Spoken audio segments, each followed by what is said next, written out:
The night has a way of revealing things that daylight carefully hides. Whether you are lying in bed in a dimly lit room, sitting quietly in your parked car, or wandering through empty streets long after the rest of the world has fallen asleep, you are about to step into a chapter of human history that was never meant to be forgotten, and yet almost was. Hidden beneath layers of dust, buried in collapsed cities, and sealed within broken libraries were fragments of a world far older, far stranger, and far more sophisticated than anything most people imagine when they think of ancient civilization.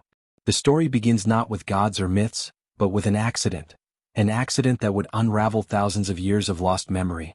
In 1849, as British excavators dug through the ruins of ancient Nineveh, they stumbled upon a vast chamber lined with shelves of clay tablets. More than 30,000 pieces of baked earth lay scattered across the floor, each carved with wedge-shaped marks that no one alive had read for millennia. At the time, scholars didn't fully grasp what they had uncovered. They believed they had found old administrative records, maybe temple accounts or royal decrees. But hidden among them were descriptions that defied expectation. Texts that spoke of a world-shaking flood, of cities that rose before recorded history, of rulers who reigned longer than empires, and of beings the Sumerians called Anunnaki. No one realized it yet, but these tablets were not merely artifacts. They were the only surviving witnesses to events so ancient and catastrophic that their memory had faded everywhere except in the earth itself. Decades later, when the first of these tablets was translated, a quiet shock rippled through the academic world. The flood story on the clay matched the biblical narrative almost line for line, except the Sumerian version was older by more than 1,000 years. And that was only the beginning. As archaeologists continued to dig through sites like Nippur, Uruk, Lagash, and Shuruppak, more tablets emerged, tens of thousands of them. They contained stories of divine councils arguing, cities collapsing, strange weapons scorching the land, and astronomical observations meticulously recorded as if they were part of a warning system. It became clear that the ancient scribes had not set out to write myths in the way later cultures did.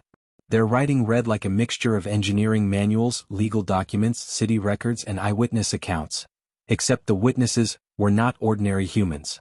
The text described the world as though certain beings, physical, powerful, authoritative, had once ruled alongside humanity. But the most startling pattern was something else. Again and again, scattered across different tablets from different cities, written in different centuries, the same theme appeared: conflict among the Anunnaki themselves. It wasn't a war of humans. It wasn't a rebellion of monsters. It was something far more unsettling: powerful factions of divine or extraordinary beings locked in disputes that escalated over centuries, shaping the fate of entire civilizations. The clay tablets were fragile miracles. Many had survived only because the buildings that stored them had burned, baking them in accidental kills. For every tablet that endured, countless others dissolved into mud or were crushed under collapsing temples. What reached modern scholars was only a fraction of what once existed. Yet even this fraction was enough to paint the outline of a forgotten history. And so the question began to take shape. What were the Sumerians trying so desperately to record? Were they preserving myths, encoding knowledge, or documenting memories of events so ancient and devastating that later generations could barely comprehend them? Whatever the truth was, it survived in the silent strokes of a reed stylus pressed into wet clay nearly 5,000 years ago, waiting for someone, anyone, to finally read the story they left behind. As translators slowly deciphered the symbols on the clay, something remarkable happened. The tablets began to speak. Not in the poetic metaphors expected from ancient storytelling, but in the blunt, structured tone of scribes recording events as they understood them. These were not wandering myths or exaggerated tales passed down by word of mouth. They were administrative logs, civic chronicles, astronomical records, and descriptions of political conflicts presented with the same matter-of-fact clarity one might find in a modern archive. Yet within this bluntness lay descriptions that challenged every assumption historians held about early civilization. The Sumerians wrote of cities that already existed at the beginning of their histories, fully formed, organized, and governed. They mentioned boundaries, councils, defined roles, and a system of authority rooted not in human rulers but in beings they claimed descended from the sky. To them this was not religion. It was simply the structure of their world. One recurring element appeared like a faint echo across multiple layers of Sumerian writing: the idea that kingship descended from heaven. To modern ears it sounds symbolic. But to the scribes of early Mesopotamia, it was a literal statement of origin. They believed that authority, order, and civilization itself were introduced by entities not native to Earth. Entities who taught humans how to build, irrigate, record, and rule. And whether these beings were gods, mythic archetypes, or misunderstood historical figures, the oldest texts describe them not as distant spirits but as leaders with households, responsibilities, and territorial quarrels. What made the tablets especially unsettling was their consistency. Texts spread across centuries, written in distant cities by different scribes, all aligned on certain key points: the existence of a divine council, disputes among its members, the creation of humans to serve labor roles, and catastrophic periods when the gods withdrew, intervened, or unleashed devastating events. If these were merely myths, they were remarkably well coordinated across generations and geography. If they were memories, then they captured something deeper, perhaps a collective trauma passed from scribe to student over hundreds of years. But the deeper researchers dug, the more fragments they uncovered, and the more a question began to rise. Was there a single overarching story hidden among these thousands of broken pieces? A story that connected the flood, the strange celestial observations, the wars among the gods, and the eventual disappearance of the divine rulers? This question turned the tablets from historical curiosities into a puzzle. A puzzle scattered across excavation sites, separated by time, buried by disaster, and fragmented by the collapse of entire kingdoms. Scholars compared tablets from Philadelphia, London, Berlin, Istanbul, and Baghdad, texts written hundreds of years apart that nonetheless lined up as though describing chapters of the same epic. And then there were the anomalies, those tiny rare tablets that didn't match anything else. Some spoke of weapons that burned without flame, cities left uninhabitable long after a conflict had ended, or winds so deadly that even survivors refused to return for generations. One fragment retrieved from an old, mislabeled collection in the British Museum contained a phrase found nowhere else in Mesopotamian literature: "When the Anunnaki made war upon the Anunnaki." That single line raised a question still debated today. Were these tablets describing a metaphorical conflict, a spiritual crisis, or something far more literal? If there were factions, if there were disagreements, if there were escalating confrontations, what were they fighting for? Territory? Power? Control over humanity? Or something even more fundamental that the tablets only hint at but never fully explain? As all these pieces were brought together, the outline of a forgotten era began to emerge, an era of immense knowledge, violent upheaval, and a dramatic cosmic shift that would reshape the world the Sumerians inherited. That shift begins with understanding who the Sumerians believed the Anunnaki were, and why their presence on Earth was considered both a blessing and a burden. To understand the conflicts hinted at in the surviving tablets, we must first understand the world in which the Sumerians lived, a world where the line between divine and mortal was not a matter of faith, but of daily expectation. For them, the gods were not distant, silent forces living somewhere beyond comprehension. They were present. They had residences. They traveled, ruled, issued decrees, and interacted with humanity in ways that felt immediate and tangible. Every major city-state had a patron deity, a figure whose household and authority were considered as real as that of any human king. Eridu belonged to Enki, the keeper of the deep waters and the god of invention. Nippur was the realm of Enlil, the powerful administrator often depicted as the supreme authority over the land. Uar was under the watch of Nana, the moon god. Uruk looked to Inanna, a deity of war, love, and political ambition. These beings were described not as abstractions but as rulers with defined roles, rivalries, and obligations. Their interactions formed the backbone of the earliest recorded narratives. Yet the Sumerians did not present a static world. Their texts reflect movement, shifts in power, disagreements, councils convened to resolve disputes. This dynamic quality is what makes their stories feel less like mythic allegory and more like political history written in theological language. When a city prospered, credit went to the favor of its patron deity. When a city fell, scribes described it not as military defeat but as divine abandonment, as though the god had withdrawn support or allowed a rival's decision to prevail. This is where the tablets become particularly intriguing. Across several compositions there are hints of earlier crises within the divine assembly.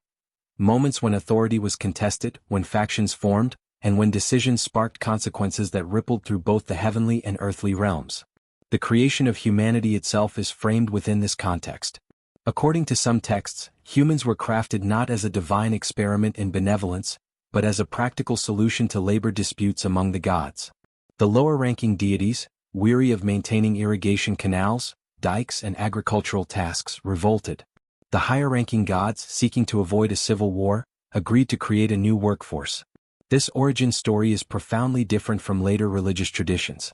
It paints a picture of a divine hierarchy under strain, one where beings with immense capabilities struggled with governance, resources, and the burdens of sustaining civilization. Humanity emerged not as chosen partners or beloved children, but as intermediaries meant to stabilize a fragile system. The implications of this narrative are enormous. If the purpose of humanity was tied directly to the internal functioning of the Anunnaki hierarchy, then any disruption within that hierarchy would inevitably spill over into the human world. And disruptions did happen. The flood narrative, preserved in multiple versions across Sumerian and Akkadian texts, is one such disruption. But before examining that event, the tablets point to an even earlier period of tension, subtle references scattered like breadcrumbs across various compositions. Some texts mention unauthorized actions by certain deities, actions that challenged the authority of Enlil or disrupted cosmic order. Others hint at alliances formed in secret, decisions questioned, or divine decrees that were contested rather than accepted. None of these references come from a single, intact story. Instead, they surface as fragments, a line here, a metaphor there, like pieces of a much larger narrative that has not survived in complete form. These fragments become more coherent when cross-compared, revealing a persistent pattern. The Anunnaki were not united, they were powerful but not harmonious, and their disagreements could have devastating consequences. Some tablets describe weapons used by the gods that defy Bronze Age technology, devices that produce storms, burned without flame, or unleashed winds with lethal potency. While mainstream scholarship treats these descriptions as poetic embellishments, the consistency of the imagery across unrelated texts raises questions. Were the scribes recording symbols, metaphors for natural disasters, or remnants of eyewitness testimony preserved through religious language? This uncertainty is part of what makes the Sumerian record so compelling. It blurs the boundary between myth and memory, leaving open the possibility that the texts were capturing real events through the lens of their own worldview. And because the Sumerians documented everything, from grain distributions to omens, the idea that they might also document extraordinary events is not far-fetched. But nothing in their writings is as mysterious or as persistent as the hints of a final, catastrophic conflict, an event or series of events that reshaped their civilization forever. Before we reach that point, however, we must follow the story the tablets tell next. The gradual unraveling of divine authority and the growing instability that led the Anunnaki to a decision so extreme it would divide history into two eras, before and after the flood. As scholars pieced together the earliest surviving tablets, one realization began to stand out with startling clarity. The Sumerians did not describe their world as newly born or gradually developed. Instead, they depicted themselves as the inheritors of a system already in motion, a civilization handed to them fully formed. According to their records, cities such as Eridu, Larak, and Shuruppak did not emerge over centuries through slow human effort.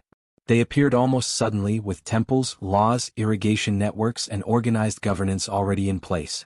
This perplexed archaeologists because the archaeological record, too, shows an abrupt leap in urban complexity around the 4th millennium BCE, a jump with no clear developmental path leading up to it. This sudden rise fed into the broader Sumerian worldview, that the foundations of civilization had been established by beings who descended from the heavens, beings the texts call the Anunnaki. These deities were not portrayed as omnipotent or ethereal. They experienced fatigue, conflict, ambition, and fear.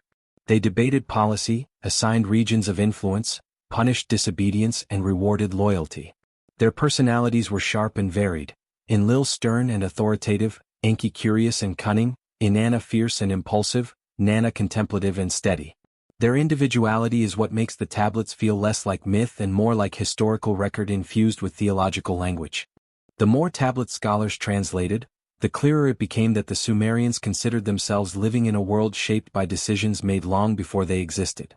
Their histories speak of cycles, periods of order interrupted by moments of intense disruption. At the center of these disruptions lies a recurring theme: the breakdown of cooperation among the Anunnaki themselves. Even the creation of humanity, framed as a solution to a divine labor crisis, did not eliminate the underlying tensions. In many accounts, the humans did not merely serve the gods. They became entangled in their disputes, sometimes willingly, sometimes as collateral. One of the earliest signs of these tensions surfaces in what modern researchers call the divine council narratives. These texts describe assemblies of the gods, convened to debate decisions that affected both heaven and earth. While often presented metaphorically in later traditions, the Sumerian version reads strikingly procedural, almost bureaucratic. Deities present arguments, challenge rulings, and occasionally defy orders. The tone resembles a governmental body navigating conflict rather than a pantheon of perfect beings issuing absolute decrees. It was within these councils, according to the tablets, that the seeds of later catastrophes were planted. But if the councils were the stage upon which disagreements unfolded, the world below was where consequences manifested. Ancient laments, texts mourning the fall of cities, document destruction with chilling detail. Gates torn down, canals choked with debris, granaries burned, and temples reduced to rubble. These accounts are often so precise, so grounded in architectural and administrative terms, that they read like damage assessments rather than mythic embellishment. They even mention specific neighborhoods by name, describe which walls collapsed first, and which districts were swallowed by fire or flood. Yet what troubled scholars most were the descriptions of events that did not resemble ordinary warfare or natural disaster. Some laments mention winds that carried death, skies that glowed without flame, or a storm that left no survivors even among the animals. These phrases, though steeped in poetic language, seem to point to phenomena the scribes struggled to articulate with the vocabulary available to them. Were these metaphors for environmental collapse? Or faint echoes of something else, something the Bronze Age had no frame of reference for? It is in this context that the flood narrative emerges, not as an isolated legend, but as part of a chain of escalating decisions made within the divine hierarchy. According to several versions of the story, the flood was not punishment for human immorality, but a strategic choice driven by political motivations among the gods. In some accounts, Enlil grows frustrated with the rapid growth of humanity, claiming that humans have become noisy, disruptive, and difficult to control. Other deities disagree, with Enki in particular resisting any action that would lead to humanity's destruction. This tension between the preservation and eradication of humankind becomes the central conflict preceding the flood. The decision itself is dramatic not for its theological content, but for what it implies. The gods were divided. A faction believed that humanity had outlived its usefulness or had become too unpredictable, while another faction argued for protection, innovation, or restraint.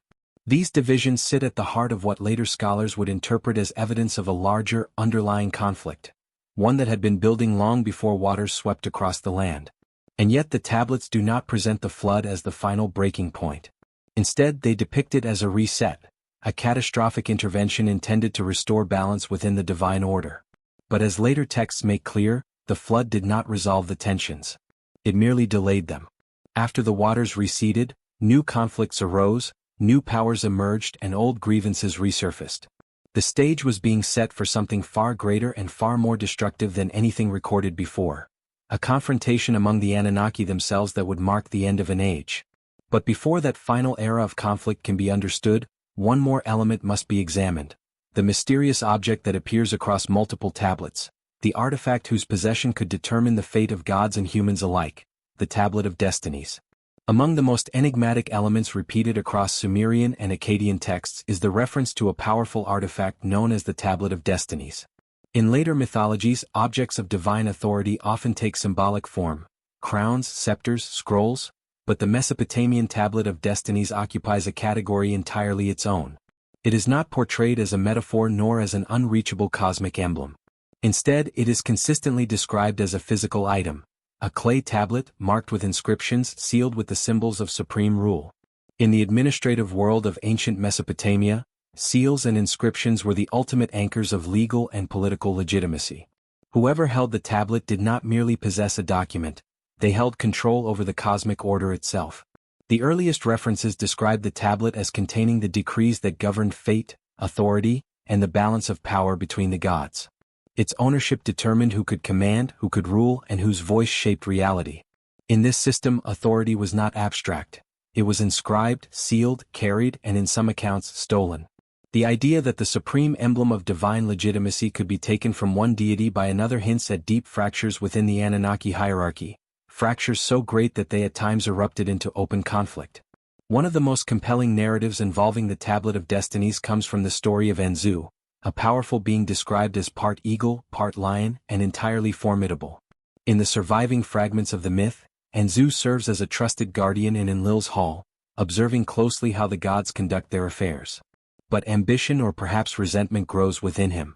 When he witnesses Enlil remove his garments and lay aside the Tablet of Destinies to bathe, Enzu seizes the moment. He steals the tablet and escapes to a remote mountain stronghold, instantly disrupting the structure of divine governance. The consequences are immediate and catastrophic. Without the tablet, the foundational order of the universe falters. Divine commands lose their power to manifest, rituals fail, and the machinery of the cosmic system grinds into uncertainty.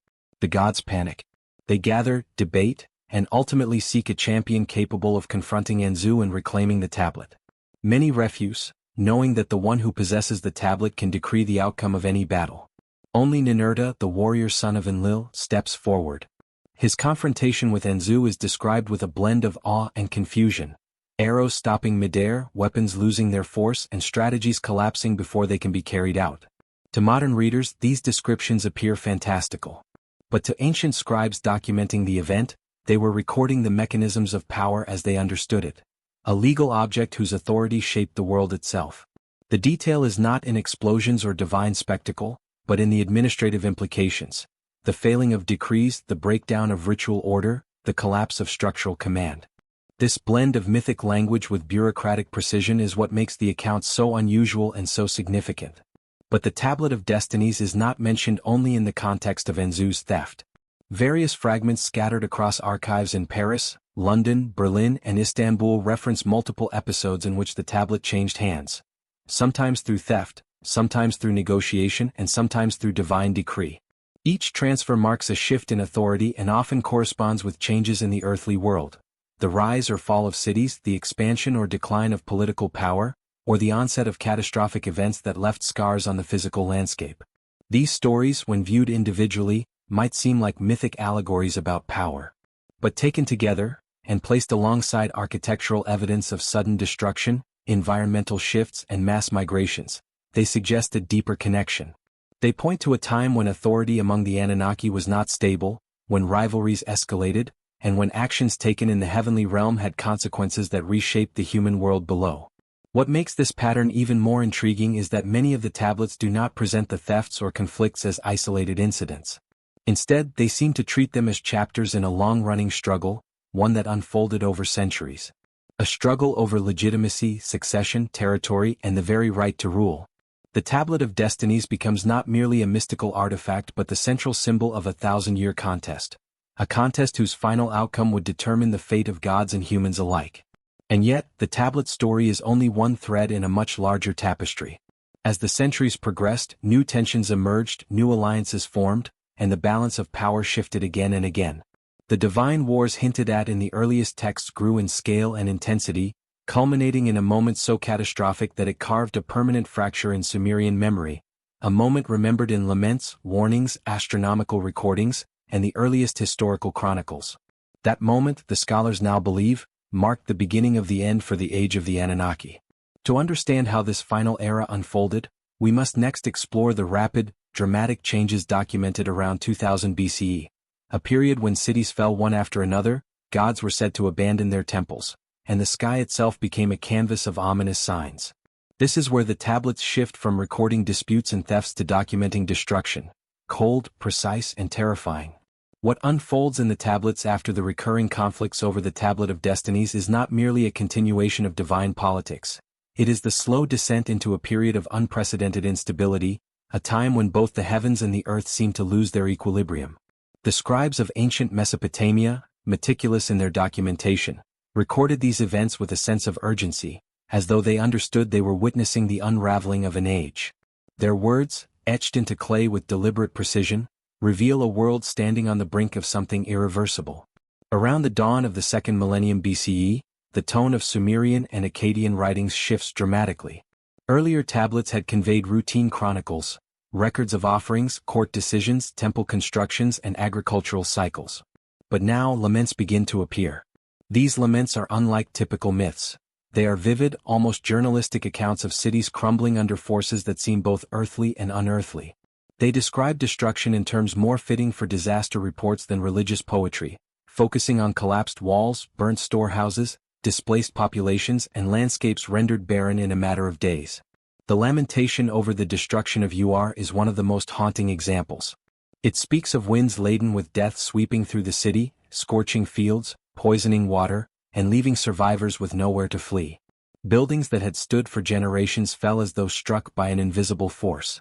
Temples, once the centers of divine presence, were reduced to rubble, their sanctuaries silent. The laments do not describe armies or conquering kings. Instead, they speak of decisions made in the divine council, decrees that permitted or commanded the devastation.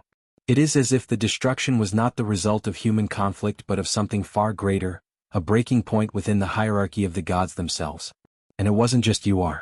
Other laments tell of similar catastrophes in cities across Sumer, Eridu, Nippur, Lagash, and Shuruppak. Each city recounts collapses that happened with abnormal speed, as though multiple disasters struck the region in rapid succession. Archaeological evidence aligns with this timeline: layers of ash, abandoned dwellings, sudden population shifts, and signs of environmental strain. While mainstream historians attribute these events to climate change, drought, and political upheaval, the consistency with which ancient scribes tied them to heavenly decisions cannot be ignored. What disturbed modern scholars most were the references to evil winds and black storms. These were not the usual metaphors for drought or enemy invasion. The descriptions are too anomalous: winds that carried death without fire, storms that left animals dead in their tracks, and skies that shimmered in unnatural hues. One text speaks of a silent heat descending upon the land, burning crops from the inside out. Another describes weapons of brilliance that did not touch but consumed. If taken literally, these accounts suggest phenomena far beyond anything known in the Bronze Age. If taken metaphorically, they reveal trauma so severe that scribes could only articulate it through imagery of cosmic violence. Parallel to these laments, another genre of text begins to emerge: the omen records. These are not myths or prophecies but systematic observations of celestial events: eclipses, planetary alignments, star movements, each meticulously correlated with outcomes on Earth. The most striking thing about these omen texts is not their superstition, but their precision. The Babylonians, inheritors of Sumerian knowledge, developed methods to predict lunar eclipses with surprising accuracy centuries before Greek astronomy reached similar sophistication. But why such obsessive attention to the sky? The answer, hinted at across multiple tablets, is that ancient Mesopotamians believed the heavens had once given warning signs before disaster. They believed that certain celestial events preceded catastrophic upheavals: wars among the gods, floods, storms, and the collapse of cities. Whether these correlations were real or imagined, they left generations terrified of missing signs that might herald another calamity. Thus, an entire system of celestial surveillance was created. Scholars, priests, and scribes were tasked with scanning the night sky for abnormalities, recording patterns, and issuing warnings. This practice continued for over 1,000 years, long after the catastrophes that inspired it had faded into distant memory. The original fear had calcified into tradition, a ritual inherited from ancestors who had lived through something extraordinary. When examined together, laments, omen tablets, administrative logs, and mythological fragments, a coherent picture emerges. It is the picture of a world profoundly destabilized by forces it could not control. A world where divine authority fractured, where competing powers clashed in ways that left cities in ruins, and where humanity found itself trapped in the fallout of conflicts it could neither comprehend nor escape. The texts do not present these events as random disasters. They present them as the culmination of long-brewing tensions among the Anunnaki, tensions that had simmered for centuries and had finally erupted into a catastrophic sequence of events around 2000 BCE. Whether these conflicts were literal or symbolic, technological or supernatural, historical or mythic, the consequences were real. Entire cities disappeared. Languages declined. Political structures collapsed. And a once unified cultural identity shattered. Before the final phase of this ancient drama, the phase some scholars describe as the last war of the Anunnaki, the tablets present one final clue that something unprecedented was unfolding. The gods themselves were said to abandon their cities, withdrawing their presence and leaving humanity to fend for itself. For the Sumerians, this was not a metaphor. It was a breaking of the cosmic order. And in their world, nothing could be more terrifying. When the Sumerian tablets describe the gods abandoning their cities, they do not speak in symbolic or poetic terms. They describe it as an observable event, a withdrawal marked by the sudden cessation of rituals, the unexplained silence of once active sanctuaries, and the collapse of systems that had functioned for centuries. The scribes write as though a great pillar holding up the world had been removed, leaving cities adrift in uncertainty. Whatever the Anunnaki represented, divine beings, advanced rulers, or mythologized leaders, their disappearance created a vacuum that reshaped the ancient world. The period that followed was not immediate chaos. Instead, it was a slow unraveling, like a tapestry beginning to loosen thread by thread. Temples continued to operate, but without the certainty of divine presence. Kings claimed legitimacy, but their claims felt thinner, more fragile. Rituals once believed to maintain cosmic order were performed with increasing desperation. The people of Mesopotamia sensed, perhaps more sharply than we can imagine, that a familiar structure had collapsed. Their protectors, rulers, or guides, whoever or whatever the Anunnaki truly were no longer responding. This silence was terrifying not because of what it contained, but because of what it lacked. In a world where every flood, harvest, coronation, and war had previously been attributed to the will of the gods, the absence of divine instruction created a crisis of meaning. Scribes began documenting omens with heightened anxiety, scanning the skies for any indication that the gods might return, or that another catastrophe was imminent. Every eclipse, unusual storm, or strange alignment of planets was recorded with meticulous detail, as though decoding the heavens might reveal why the gods had left or when they might reappear. Archaeological layers from this transitional period show rapid changes in settlement patterns. Cities shrinking or relocating, populations dispersing, economic systems reorganizing. Some scholars interpret this as evidence of climate stress or political instability. Others see it as a cultural adaptation to new realities. But within the tablets, the story is much more personal. Humanity was learning to govern itself for the first time. Without divine authority to enforce laws or settle disputes, humans had to create their own systems of rule, a process filled with conflict, uncertainty, and innovation. This is when new forms of kingship emerge. Earlier rulers had often claimed direct descent from the gods, their authority legitimized by proximity to divine beings. But after the Great Disappearance, kings began to justify their rule differently. They no longer presented themselves as part divine, but as chosen by the gods, protected by them, or favored by their memory. Divine parentage was replaced by divine endorsement. This shift marks a profound psychological change.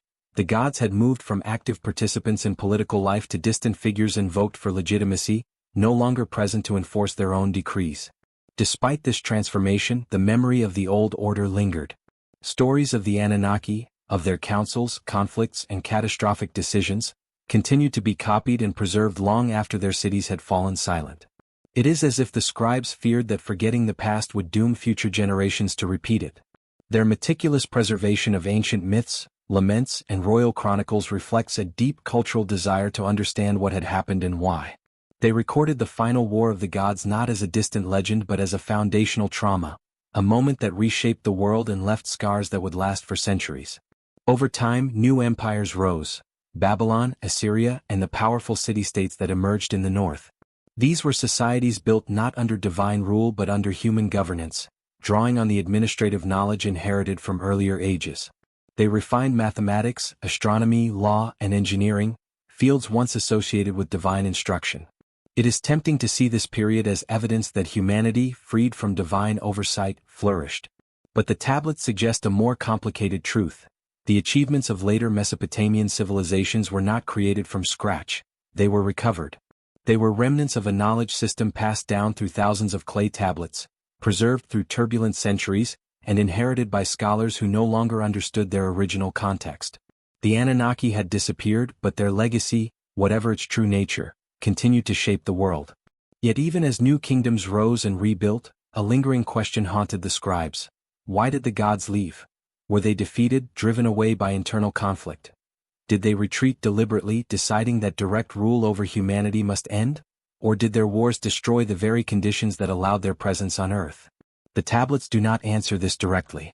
Instead, they leave us with hints, scattered across myths and laments, of a final conflict, an event so devastating that even the victors paid a terrible price. And it is at this point, as the old world fades and the new begins to take shape, that we turn to the most controversial interpretations of all. What if the wars described in the tablets, the great storms, the poisonous winds, the burning skies, were not symbolic at all? What if they were descriptions of real events witnessed by real people, preserved through the only language they had? As ancient Mesopotamia entered the centuries following the gods' withdrawal, a strange duality took shape. On the surface, human civilization seemed to stabilize. Cities rebuilt, trade routes revived, temples resumed their rituals, and new dynasties emerged. Yet beneath this veneer of recovery, there was an unspoken awareness that something essential had vanished. The world felt emptier, not in population or progress but in meaning. The divine presence that once structured every aspect of life had faded, leaving behind only echoes and clay. The scribes of the era appear torn between two realities. In their administrative tablets, they record normal life, grain distributions, legal disputes, marriage contracts, and tax receipts. But in mythological and ritual texts, they return again and again to the era before the flood, before the divine departure, before the great silence. It is almost as if their day-to-day writing belonged to a new world, while their sacred texts were attempts to preserve the memory of a lost one. These two worlds existed in parallel, connected only by the scribes who wrote them both. This duality becomes even more apparent in the Omen texts, which expanded dramatically during this transitional period. The absence of divine instruction made humanity desperate to interpret the will of the universe in any form they could observe. The sky became a canvas filled with signs, eclipses, comets, conjunctions, all scrutinized for meaning. The heavens were no longer simply a realm of gods. They had become a communication channel, a place where the last traces of divine intent might still linger. One cannot overstate the anxiety palpable in these records. Many Omen tablets read not as scholarly observations but as coded expressions of fear. Fear that the gods might return in anger, fear that another catastrophic upheaval might strike without warning, fear that the fragile order humans had constructed might crumble as swiftly as the old one had. Every unusual wind, every violent storm, every unseasonal drought was interpreted as a potential sign of a world slipping once more into chaos. Yet despite this fear, humanity pressed forward. The emergence of the Babylonian and Assyrian empires reflects a level of administrative complexity and intellectual achievement unmatched in earlier periods. The famous Code of Hammurabi, the development of advanced mathematical systems, and the creation of astronomical catalogs are often cited as signs of human ingenuity. But within the context of the tablets, they look more like acts of recovery, attempts to rebuild what was known before the Great Collapse, piecing together the fragments of knowledge left behind. Some scholars point to the remarkable sophistication of Mesopotamian astronomy as evidence of inherited understanding rather than independent discovery. Their ability to predict lunar eclipses with reasonable precision, their standardized star lists, and their mathematical methods suggest a continuity with an earlier knowledge system, one the scribes themselves often attributed to the Anunnaki. Whether these beings were literal teachers or symbolic representations of older, forgotten civilizations, the legacy of their instruction is undeniable. Humanity was rebuilding, yes, but it was rebuilding on foundations it did not fully comprehend. As societies grew more complex and powerful, another shift occurred, one that fundamentally altered how people saw themselves. In the absence of direct divine rule, kings began redefining their role. They were no longer intermediaries between gods and humans, they became the architects of human destiny. Monarchs claimed divine favor rather than divine lineage, and their legitimacy hinged on successful governance, military strength, and the stability they could provide. The transition from theocratic rule to human-centered kingship reflects a profound transformation in psychology and worldview. For the first time in recorded history, humans stood at the center of their own political universe. But with this new autonomy came new uncertainties. Without the gods visibly present to enforce cosmic balance, humans assumed responsibility for systems they barely understood. Every famine, every failed harvest, every enemy invasion became a crisis of meaning. Without divine beings to blame or praise, humanity faced the full weight of its vulnerabilities. Yet the scribes never stopped wondering, where did the gods go? Why did they not return? What exactly had forced their departure? The tablets hint at answers, but always indirectly, always in fragments. Some suggest that the gods withdrew because the world had become unstable after their great conflicts. Others imply that the divine wars themselves had inflicted damage not just on cities but on the broader environment. A few rare texts even suggest that certain gods left unwillingly, forced out by rivals or by consequences of their own destructive choices. This ambiguity leaves a haunting impression. The last era of divine presence did not end peacefully. It ended violently, chaotically, and with consequences so vast that even the victors could not remain. And so the scribes preserved what they could, the laments, the myths, the chronicles, the warnings, hoping that future generations might someday understand what had truly happened. But to move closer to that understanding, we must now examine the most controversial question of all. Were the catastrophic events described in the tablets natural disasters interpreted through religious language, or were they eyewitness accounts of something far more extraordinary? The answer lies in a series of texts that describe a final confrontation, a conflict so profound that it reshaped the world and brought the age of the gods to a close. When the gods vanished from the cities of Mesopotamia, their absence did not announce itself with thunder or fire. There were no final proclamations carved into stone, no celestial signs declaring the end of divine rule. Instead, the withdrawal unfolded in silence, a silence that unsettled every layer of society. Temples that had once thrummed with ritual activity grew eerily quiet. Priests continued their ceremonies, but the signs they expected never came. Offerings were made, prayers were recited, festivals were observed, yet nothing answered back. For generations, the presence of the gods had been experienced as a practical reality. Decisions were validated through omens. Kings ruled with divine sanction. Cities flourished or failed based on perceived favor or abandonment. Now that feedback loop was broken. The mechanisms of meaning that had guided civilization for centuries no longer functioned as they once had. The scribes sensed it immediately. Their tablets began to reflect uncertainty, repetition, and anxious observation, as though recording more data might somehow compensate for the absence of divine instruction. This period marks one of the most profound psychological shifts in human history. Humanity did not suddenly become free. It became exposed.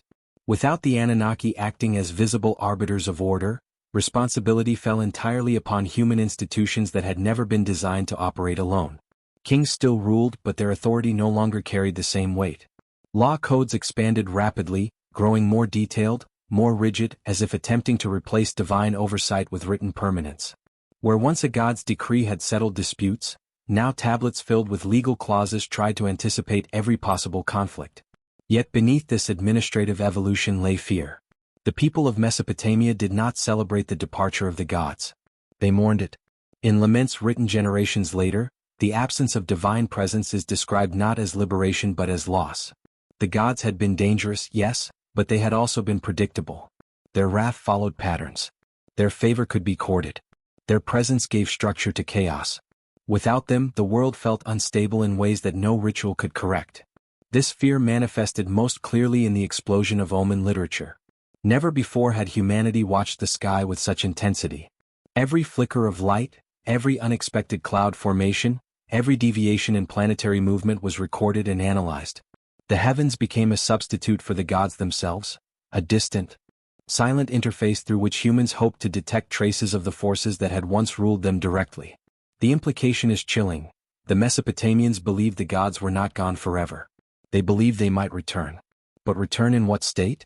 As rulers seeking restoration, or as survivors of a war so catastrophic that it had forced their withdrawal? Hints begin to surface in later texts, rare, fragmentary, and often overlooked. These tablets suggest that the final conflicts among the Anunnaki did not simply devastate cities.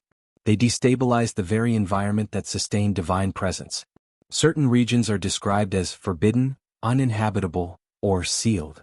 Temples in these areas were never rebuilt. Settlements were abandoned permanently.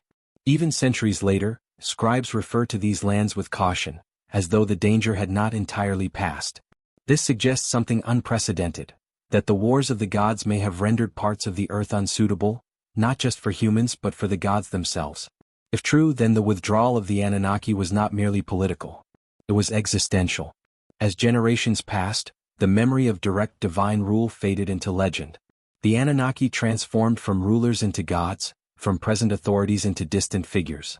Their conflicts became myths. Their technologies became miracles. Their weapons became symbols. But beneath this mythologization, the scribes preserved something far more important than belief. They preserved warning.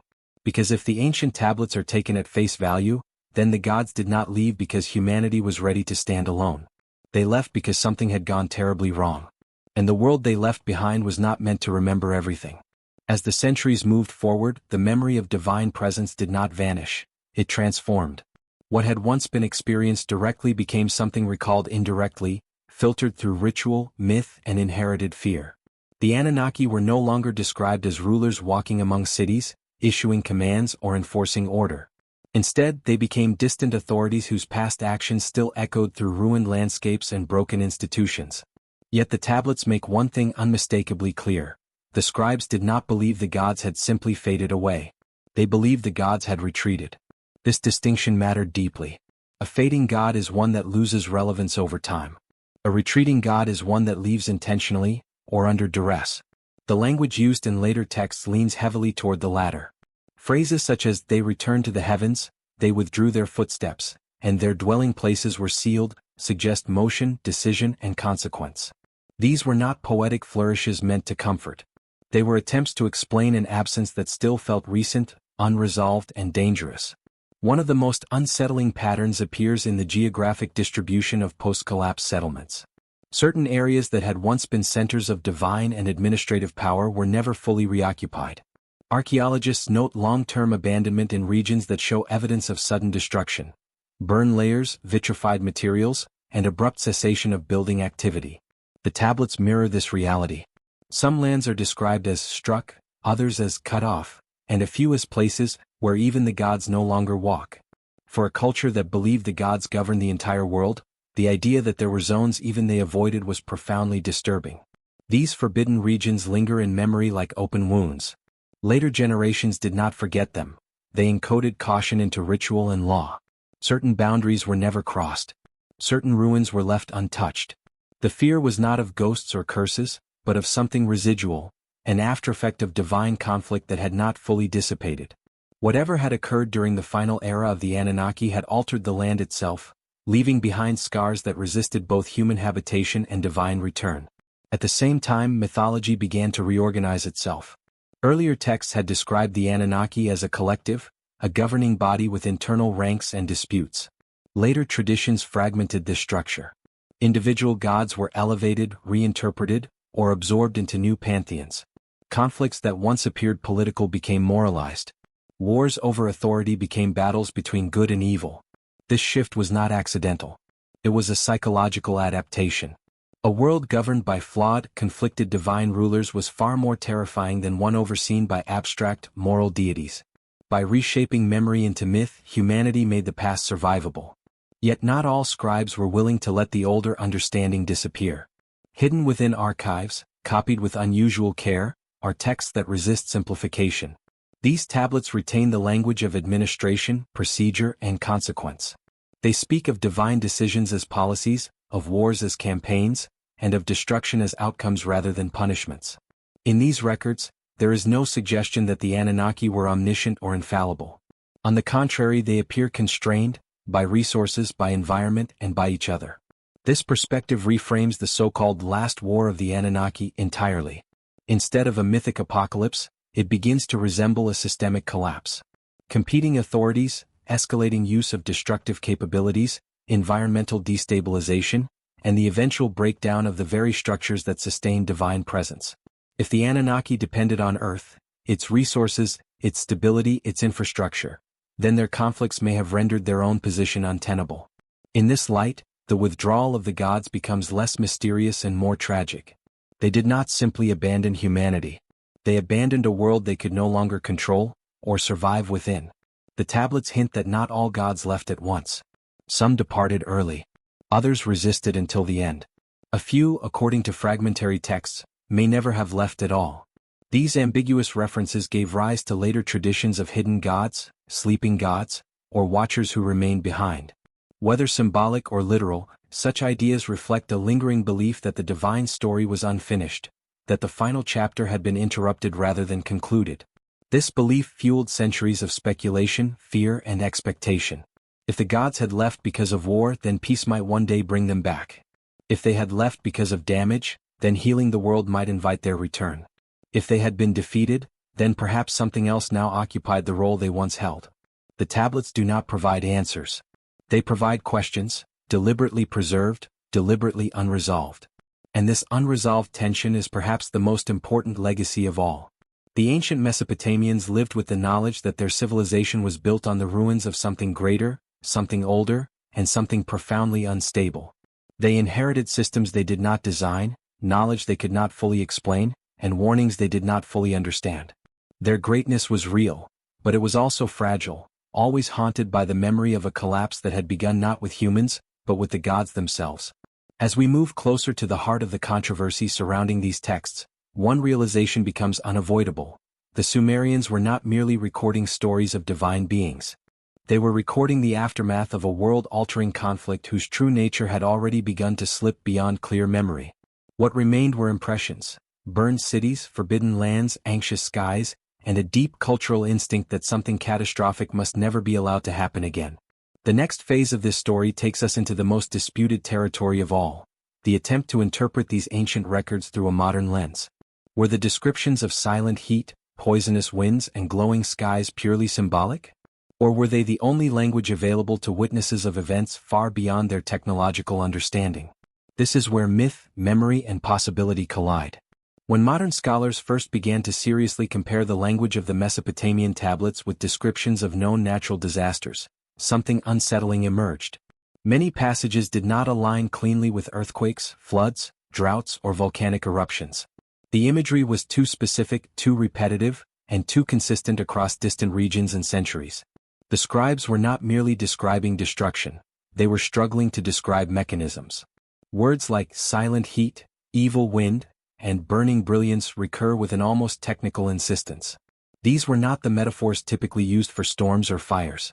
Fire crackles, roars, spreads visibly. The heat described in the tablets does none of these things. It arrives suddenly.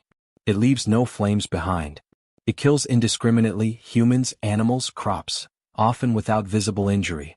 Survivors flee not from advancing armies or rising waters, but from areas that have become unlivable long after the event has passed.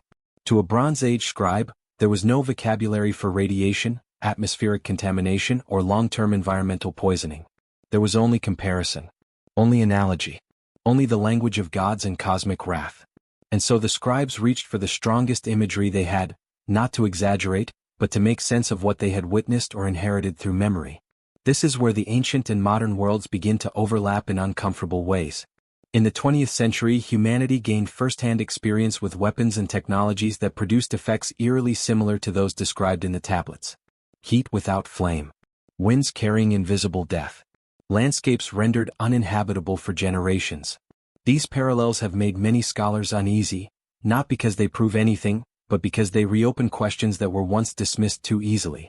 If the Anunnaki possessed advanced capabilities, technological, energetic, or otherwise, then the conflicts described in the tablets may not have been symbolic at all. They may have been catastrophic in a very literal sense. Wars fought with tools capable of altering environments, collapsing ecosystems, and forcing even their creators to withdraw. This possibility reframes the role of humanity in these events. Humans were not the targets. They were the collateral. The tablets never describe humans as combatants in the divine wars. They are victims, witnesses, survivors. Cities fall not because humans rebel but because decisions are made elsewhere. The laments speak not of guilt but of confusion. People do not ask what they did wrong. They ask why the gods argued, why decrees changed, why protection was withdrawn. This absence of moral blame is striking.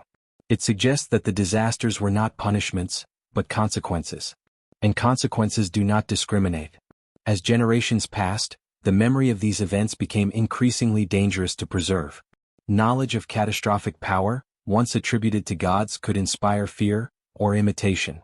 Later cultures softened the language, moralized the stories, and reframed conflicts as ethical lessons rather than historical trauma.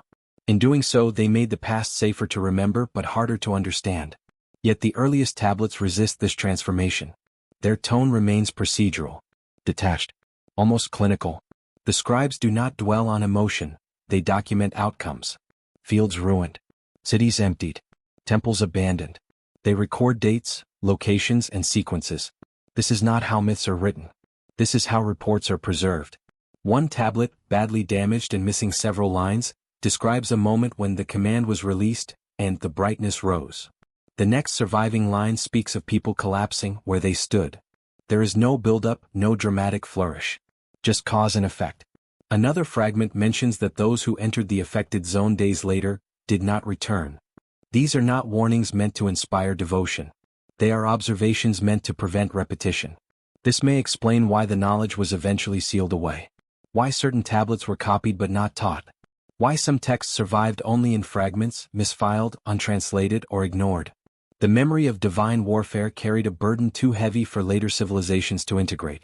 Better to turn gods into abstractions than to remember them as fallible beings capable of destroying the world they ruled.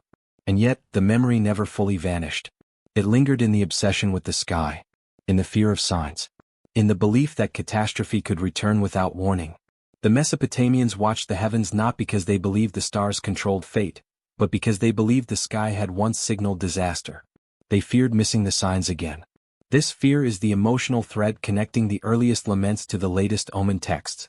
It is the reason scribes recorded eclipses with such care, why deviations in planetary paths were treated as existential threats. The sky was no longer just the home of gods, it was a surveillance system, a warning mechanism, a memory of power that had once been unleashed. And so, humanity inherited a paradox. The gods were gone, but the fear of them remained. Their cities were ruins, but their decisions still shaped behavior. Their wars were over, but their consequences defined the boundaries of civilization. This brings us to the final and most unsettling implication of all. If the Anunnaki were real actors in a real conflict, and if their war rendered parts of the earth uninhabitable, even for them, then their disappearance was not an ending. It was a containment. A retreat not from humanity but from the aftermath of their own power. And if that is true, then the ancient tablets are not myths warning us to obey the gods. They are records warning us what happens when advanced power fractures without restraint.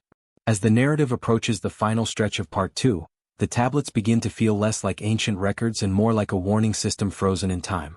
What the scribes preserved was not merely memory, it was pattern recognition. They were not only documenting what had happened, but what could happen again if the same conditions were ever recreated. This is where the ancient worldview becomes unexpectedly modern and deeply unsettling. The Mesopotamian scribes understood escalation. They understood that conflict did not erupt suddenly, but accumulated through unresolved tensions, rival authorities, and the gradual normalization of extreme measures. The divine wars were not portrayed as sudden explosions of chaos. They unfolded in phases: disagreement, division, limited confrontation, retaliation, and finally, catastrophic release. Each stage appears faintly in the tablets, scattered across genres and centuries, but unmistakable when viewed together. What stands out most is that no single deity is presented as purely responsible. There is no ultimate villain. Instead, the collapse emerges from a system in which power was distributed but accountability was not absolute. Decisions were made collectively, yet consequences were borne collectively as well. When authority fractured, restraint dissolved. When restraint dissolved, power was unleashed without full consideration of its reach. This systemic failure is what ultimately differentiates the last war of the Anunnaki from later mythological battles. It was not a struggle between order and chaos. It was a breakdown within order itself. The aftermath reinforces this interpretation. The tablets do not celebrate victory.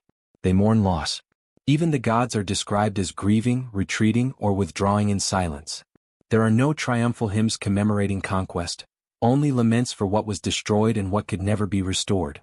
This absence of glorification is striking. It suggests that whatever outcome the conflict produced, it was not considered a success by any side. And this may explain why the Anunnaki vanished from human affairs entirely. If their presence had become inseparable from destruction, if their continued rule risked further destabilization, then withdrawal may have been the only remaining option. Not as a punishment, not as a judgment, but as containment. A recognition that the system had reached a threshold beyond which it could not safely operate. From this perspective, the rise of human autonomy appears less like a planned transition and more like an emergency response. Humanity was not prepared to govern itself, but it was the only option left. The gods did not pass the torch gracefully, they dropped it. What followed was improvisation. Human institutions expanded rapidly, attempting to replicate divine order through law, ritual, and bureaucracy. Writing became more standardized. Legal codes grew more comprehensive. Astronomical observation intensified. These were not signs of confidence but of caution. Humans were attempting to stabilize a world that had lost its highest level of oversight. And yet, beneath this effort lay a quiet realization: if the gods could fail, so could humans. This realization is never stated explicitly in the tablets, but it permeates them.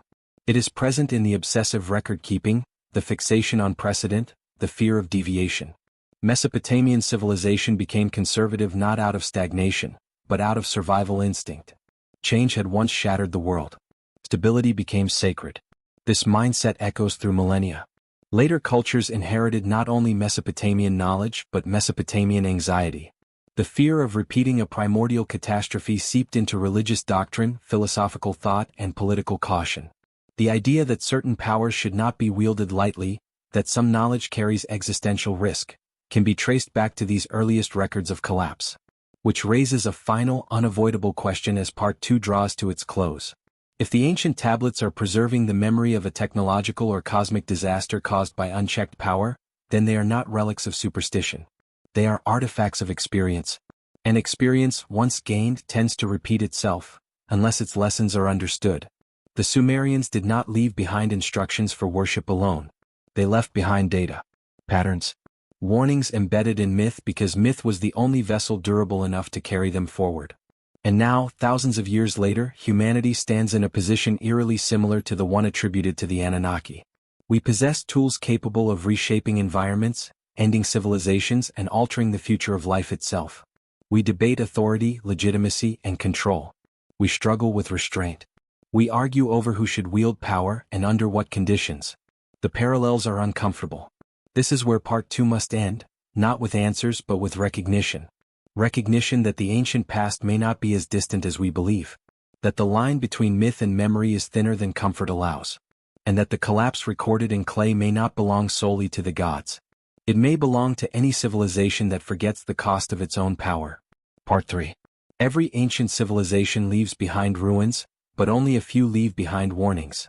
The Sumerian tablets do not whisper nostalgia for a lost golden age. They confront the reader with an uncomfortable reflection. Part 3 begins where distance collapses, where the ancient past stops feeling remote and starts to feel disturbingly familiar. Because once the gods are removed from the story, what remains is not mythology. What remains is pattern. For thousands of years, the Anunnaki were treated as beings apart, gods, aliens, symbols, metaphors, or misunderstandings.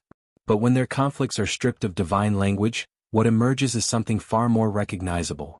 A dominant ruling class possessing advanced power, divided internally, escalating disputes, and ultimately destabilizing the system that sustained them. This is not a story unique to gods. It is a story humanity knows well. The Sumerians themselves seem to understand this shift. After the disappearance of the gods, their writing changes subtly but decisively. The tone grows more cautious. Innovation continues, but it is bounded by tradition. Authority becomes centralized, codified, and ritualized. Kings rule not because they are divine, but because order must be maintained at all costs. Chaos, once unleashed, is remembered as irreversible. This fear of collapse shaped everything that followed. What is most striking is that later Mesopotamian civilizations did not dismiss the ancient catastrophes as primitive superstition. They preserved them, carefully, relentlessly. They copied tablets that no longer aligned with their religious systems. They maintained stories that portrayed gods as fallible, conflicted, and dangerous. Cultures do not preserve ideas that threaten their worldview unless those ideas carry weight, unless they are rooted in something experienced, not imagined. And this is where the ancient record turns its gaze forward. The scribes never say the disasters were impossible to repeat. They imply the opposite. Their obsession with omens, cycles, and precedents reveals a belief that history could return, not identically but structurally. The same conditions, if recreated, could produce the same outcomes. Power plus division plus escalation equals collapse. Whether the actors are gods or humans becomes irrelevant. This is the uncomfortable bridge between then and now. Modern humanity occupies a position once attributed only to the divine. We command energies that can reshape landscapes. We possess weapons capable of silent heat and invisible death. We alter the atmosphere, the oceans, and the genetic fabric of life itself. And like the Anunnaki described in the tablets, we are divided, politically, ideologically, and technologically, yet bound together within a single fragile system. The parallels are not perfect, but they are close enough to unsettle. In the ancient world, divine councils debated decisions that affected all life. Today, those councils are human institutions, governments, corporations, research bodies, often operating beyond the comprehension of the populations they affect. Decisions are made far from consequences. Authority is distributed unevenly. Responsibility is diluted. The system functions until it doesn't. The Sumerian record suggests that collapse does not announce itself clearly. It begins as disagreement, then competition, then escalation justified by necessity. Each step feels rational in isolation. Only in retrospect does the pattern become obvious. This is why the tablets matter. They do not tell us what to believe. They show us what to watch for. They warn that advanced systems fail not because of ignorance, but because of overconfidence. Not because of external enemies, but because internal divisions override restraint. And not because power exists, but because power is used without consensus, foresight, or limits. In this sense, the Anunnaki may not matter as beings at all. Whether they were gods, extraterrestrials, or mythologized elites becomes secondary. What matters is the structure of their story, and how closely it resembles our own trajectory. The ancient scribes could not imagine nuclear physics, artificial intelligence, or global industrialization. But they understood escalation. They understood that once a threshold is crossed, reversal may no longer be possible. They understood that some damage outlasts generations, and that survivors will reinterpret catastrophe as myth simply to live with it. Part 3 will move deeper into this reflection. It will explore how ancient warnings were diluted, how myth became comfort, and how modern society risks repeating the same mistake, believing that power can be controlled simply because it is familiar. Because the most dangerous assumption a civilization can make is this: that collapse belongs only to the past. The Sumerians knew better. And they tried to tell us. Civilizations rarely collapse in the moment they believe they are weakest. More often, collapse begins when a society is most convinced of its own permanence. This is one of the quiet truths embedded in the ancient record, a truth the Sumerian scribes never stated outright, but preserved through repetition, structure, and omission. Their warnings were not carved as commandments. They were woven into stories, laments, and procedural records because they understood something fundamental about memory. People resist lessons that accuse them directly. But they listen to stories that feel distant. This is why catastrophe becomes myth. When events exceed a culture's ability to process them, they are transformed. Trauma is reshaped into symbolism. Responsibility is displaced onto gods, fate, or cosmic order. Over time, the original cause becomes less important than the emotional survival of the people who inherit the memory. The Sumerians lived close enough to the aftermath of collapse to remember its weight, but far enough from its origin to struggle with its meaning. Their solution was preservation without explanation, recording everything, interpreting little, and allowing future generations to draw conclusions they themselves could not afford to articulate. Later civilizations inherited these records but not the fear that produced them. The Babylonians, Assyrians, and others studied the tablets as sources of authority, legitimacy, and knowledge. They learned mathematics, astronomy, law, and engineering from them. But the warnings embedded within the stories were softened. Divine conflicts became moral dramas. Environmental devastation became punishment narratives. The memory of systemic failure was reframed as a failure of obedience rather than a failure of restraint. This transformation was not deception. It was adaptation. A civilization that believes collapse is caused by moral weakness will focus on belief and ritual. A civilization that believes collapse is caused by structural failure must confront its own systems. And that confrontation is far more dangerous. The ancient world chose the safer interpretation. Gods became judges. Humans became subjects. The possibility that power itself was the problem quietly faded from view. Yet traces remained. They survived in contradictions. In gods who argued. In deities who lost authority. In wars that had no clear victor. In lands that remained abandoned without explanation. In skies watched with fear long after the reasons were forgotten. These inconsistencies are not flaws in the mythological record. They are scars, evidence of experiences that resisted clean storytelling. What makes this relevant now is not the identity of the Anunnaki, but the mechanism of forgetting that followed them. Modern civilization has developed its own mythology of collapse. We imagine it as sudden, external, dramatic, asteroids, invasions, singular disasters. This framing is comforting because it absolves us of responsibility. It suggests that collapse is something that happens to a civilization, not something it creates. The ancient tablets offer a far less comforting picture. They suggest that collapse is incremental, internal, and rationalized at every step. No one in the divine councils believed they were ending the world. They believed they were making necessary decisions. No city thought it was living through the end of an age. They believed the crisis would pass as others had before. And when the damage became undeniable, it was already irreversible. This is the most unsettling parallel of all. Our own era is defined by unprecedented capability and unprecedented fragmentation. Knowledge is vast, but consensus is fragile. Power is immense, but accountability is diffused. Decisions with global consequences are made within narrow frameworks, justified by urgency, competition, or inevitability. Each choice feels defensible. Each escalation feels contained. The system functions, until it begins to echo patterns that have appeared before. The ancient scribes did not predict the future. they documented thresholds. They showed what happens when a system grows too complex for any single authority to govern responsibly. When competing interests override collective survival. When tools outpace wisdom. When restraint is seen as weakness and escalation as necessity. These conditions do not belong to any one era. They belong to civilizations at a certain stage of development. And this may be why the tablets endured.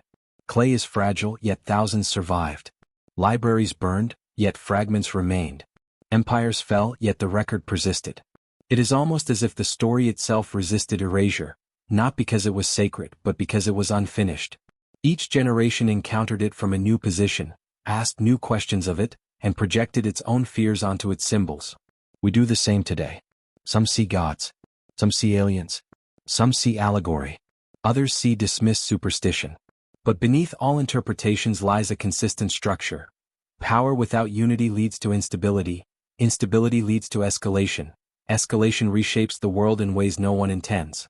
The Sumerians did not believe history moved forward in a straight line. They believed it moved in cycles. Rises followed by breaks, order followed by disruption, memory followed by forgetting. Their greatest fear was not destruction itself, but repetition. That humanity, having survived the collapse of divine rule, might one day recreate the same conditions that caused it.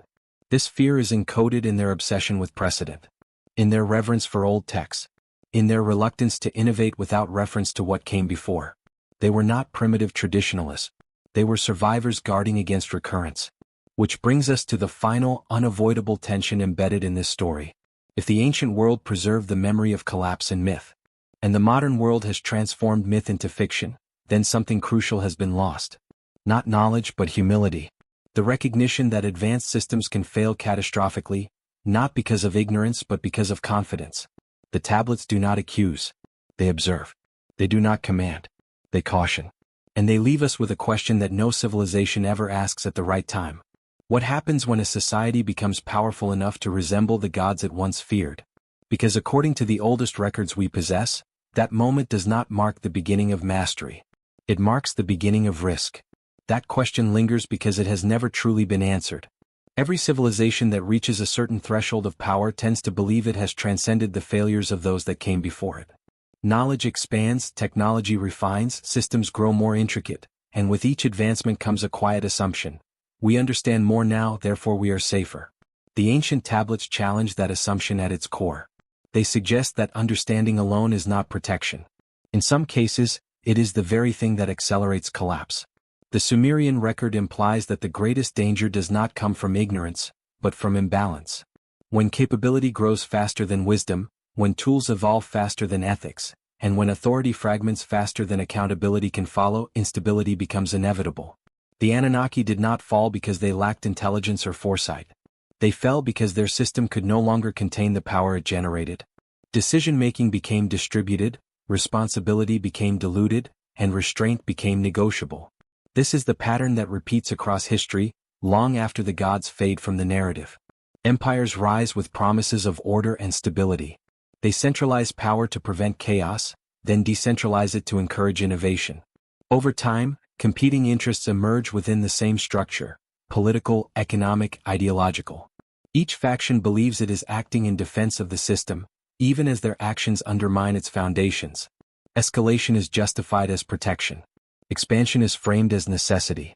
And when consequences appear, they are explained away as temporary disruptions rather than structural warnings. The ancient scribes seemed acutely aware of this psychological trap.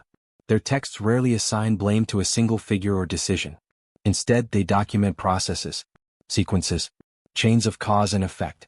A decree leads to a reaction. A reaction provokes retaliation.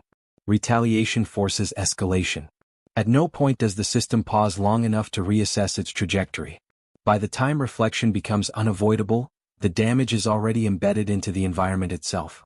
This is why the descriptions of poison lands and forbidden zones carry such weight. They represent consequences that outlast intention. Once a threshold is crossed, reversal is no longer an option, only adaptation. Survivors rebuild around scars rather than erasing them.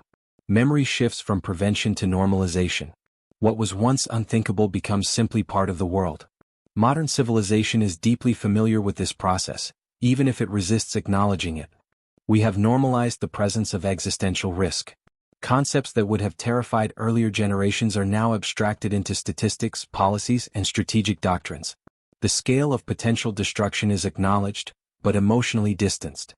Responsibility is dispersed across institutions, committees, and systems designed to prevent any single individual from feeling accountable for outcomes too large to grasp. This diffusion of responsibility mirrors the divine counsels described in the tablets. Decisions made collectively, consequences experienced collectively, but accountability claimed by no one. Each participant operates within their mandate, convinced they are acting rationally. The system moves forward not because it is wise, but because it is structured to continue. And yet, the ancient record suggests that systems do not collapse because of malice. They collapse because of momentum. The most haunting implication of the Sumerian texts is not that the gods were cruel or careless, but that they were trapped by their own creation. They built a world dependent on their presence, their power, their interventions. When that power destabilized the system, withdrawal became the only remaining option. Not as an act of mercy but as an admission of failure. If this interpretation holds even partially true, then the withdrawal of the Anunnaki was not abandonment. It was resignation. This reframing forces a difficult question upon the present. If humanity were to reach a similar breaking point, would it recognize the moment in time? Or would it, like so many before it, mistake escalation for control and complexity for resilience? The ancient scribes never claimed certainty. They preserved ambiguity deliberately. They understood that absolute conclusions invite complacency. Questions, on the other hand, endure. And so they left us with narratives that resist closure, stories that feel incomplete because they are meant to be continued, not in clay but in choice. Their message was not that catastrophe is inevitable. It was that it is conditional. Civilizations do not fall because they advance. They fall because they fail to adapt ethically at the same pace as they adapt technologically. They fall when restraint becomes optional, when foresight is overridden by urgency, and when systems reward short-term stability over long-term survival. The past does not repeat itself exactly. It echoes. And echoes grow louder when ignored. The Sumerians listened to those echoes. They carved them into clay, hoping distance might grant clarity. We encounter them now not as commandments from gods, but as reflections of ourselves, uneasy, fragmented, powerful, and standing at a threshold we barely recognize. Whether the story ends as warning or prophecy no longer depends on the ancient past. It depends on what we choose to learn from it. Part 4.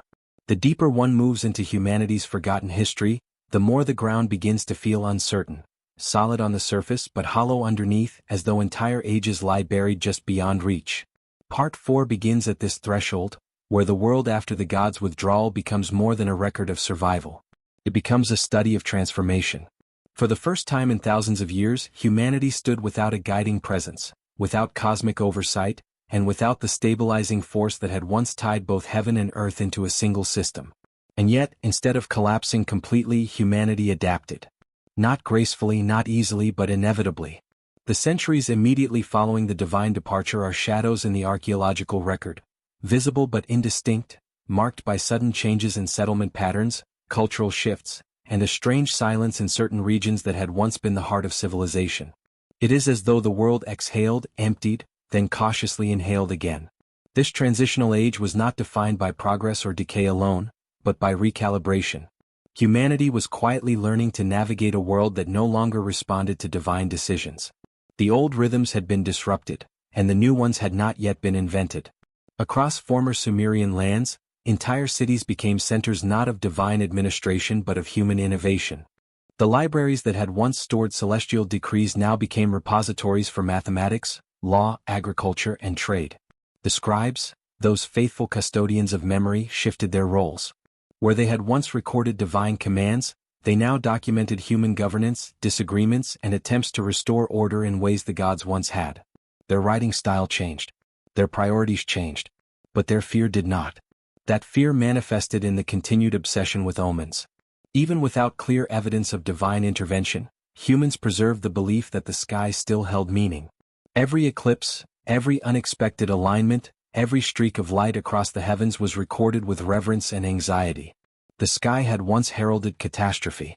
Therefore, it remained a place of vigilance. To ignore it felt dangerous even if no one could say why. Parallel to this celestial watching was a new form of leadership emerging across Mesopotamia. Kingship became less divine and more strategic. Leaders rose not because they were chosen by gods, but because they could manage resources, fortify cities, negotiate alliances, and maintain stability in a fragile, post-catastrophic world. Authority was no longer cosmic, it was practical. But with this shift came competition. And with competition came the seeds of new conflict. In this era of human-driven governance, another transformation quietly unfolded, one far more subtle but equally profound. Humanity began to reinterpret the past. Myths shifted. Gods changed shape in the collective imagination.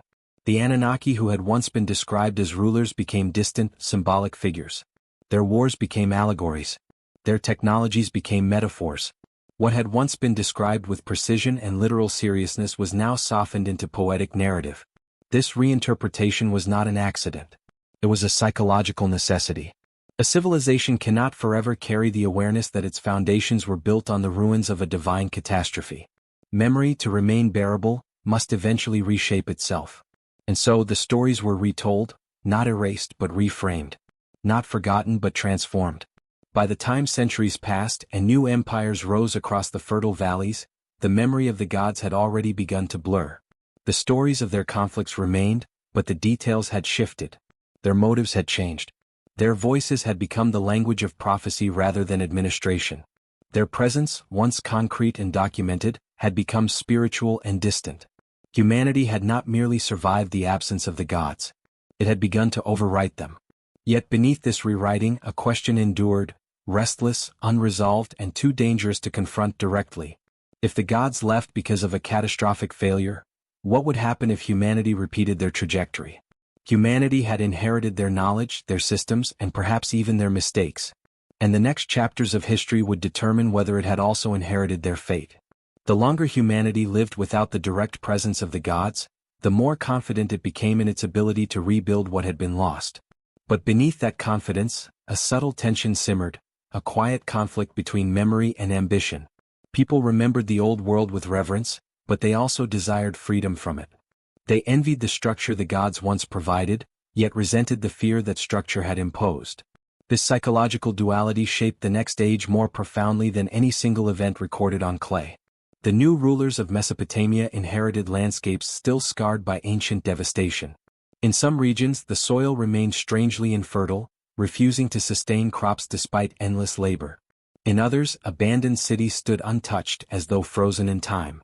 Travelers avoided these places not because of superstition alone, but because the air itself felt wrong, heavy, stagnant, unsettling. Even the animals skirted around them, instinct guiding them away from zones where life had been disrupted long ago. And then there were the places where the land seemed to heal itself, slowly but visibly.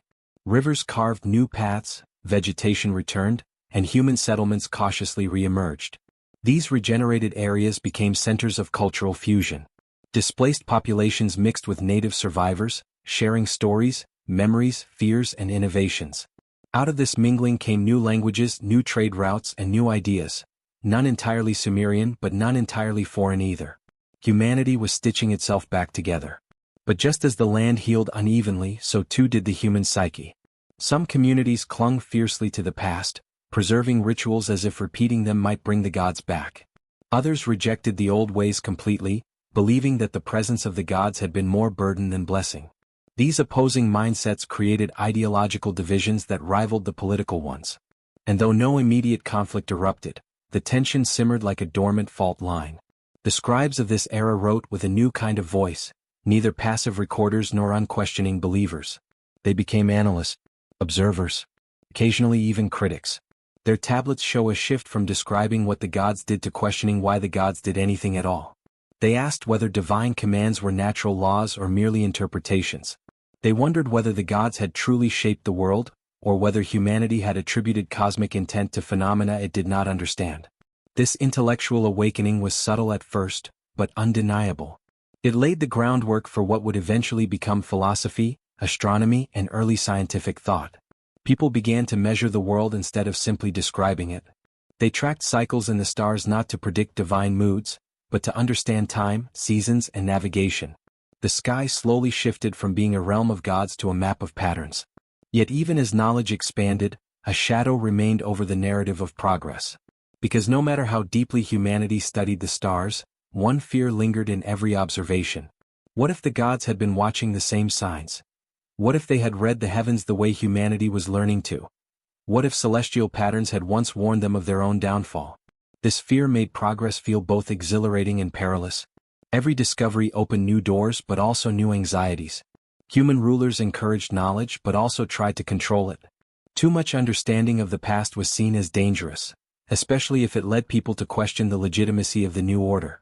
So a quiet censorship emerged. Not all tablets were copied. Some were sealed away, buried, or forgotten on purpose. Scribes learned to decide which knowledge was safe and which was not. It was an inversion of the old era, where gods restricted knowledge from humans. Now humans restricted knowledge to protect themselves, from truth, from fear, or maybe from repeating the mistakes of their predecessors. The irony could not be missed. Humanity had begun to imitate the very gods it believed it had outgrown. This was the first sign that the cycle might repeat. Not soon. Not abruptly. But inevitably. And this invisible pattern, this slow alignment of ambition, fear, and control, was the first whisper of a deeper transformation still to come. Because even as humanity thrived in this new world, it had not yet realized the most dangerous truth of all. You can remove gods from a civilization, but you cannot remove the structure a civilization learned from gods. That structure would soon reshape humanity in ways it did not expect. Humanity's awakening did not happen in a single generation. It unfolded slowly, like dawn creeping across a vast plain, illuminating some regions while others remained shrouded in shadow. As new ideas spread, old beliefs resisted. Villages clung to ancestral rituals, fearing that abandoning them might disrupt the fragile balance holding their lives together. Urban centers, meanwhile, embraced innovation, driven by necessity and the opportunity to expand influence. The tension between tradition and progress was subtle at first, but it grew louder with each passing decade. Those who favored progress believed the old world's collapse had been inevitable, a consequence of relying too heavily on forces beyond human control. They saw the withdrawal of the gods not as tragedy, but as liberation. To them, the ancient order had been rigid, restrictive, defined by fear rather than possibility. They argued that humanity's future depended on independence, on developing systems that did not depend on celestial beings or divine decrees. These voices encouraged exploration, experimentation, and the reclaiming of knowledge left dormant for centuries. But others saw this shift as dangerous. They feared that abandoning divine traditions would lead to chaos, that humanity was not strong enough to govern itself. They believed the gods would one day return, and that they would judge those who had forgotten them.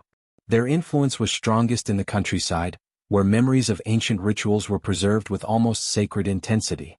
They viewed new ideas not as progress but as provocation.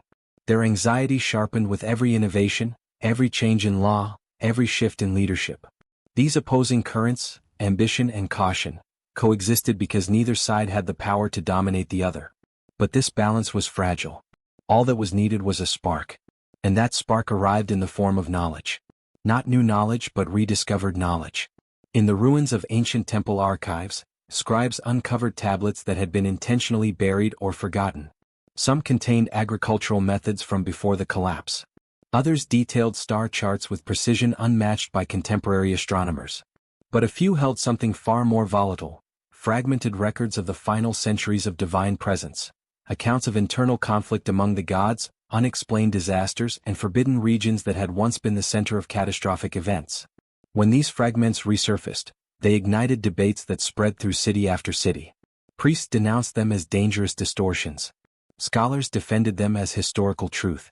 Kings grew nervous, fearing the knowledge could destabilize their authority. And the common people, caught between competing interpretations, found themselves torn between fear of the past and hope for the future. The more the rediscovered tablets were studied, the more a disturbing picture emerged. The ancient world had not been destroyed by divine punishment or natural disaster alone. It had been undone from within. The gods had fractured, their unity dissolved, their decisions turning from governance to conflict. The collapse had not been a single event, but a cascade, each choice triggering consequences that cascaded through the world like cracks in stone. This revelation terrified many. If the gods themselves could fall to their own power, what hope was there for humanity? Yet others interpreted it differently.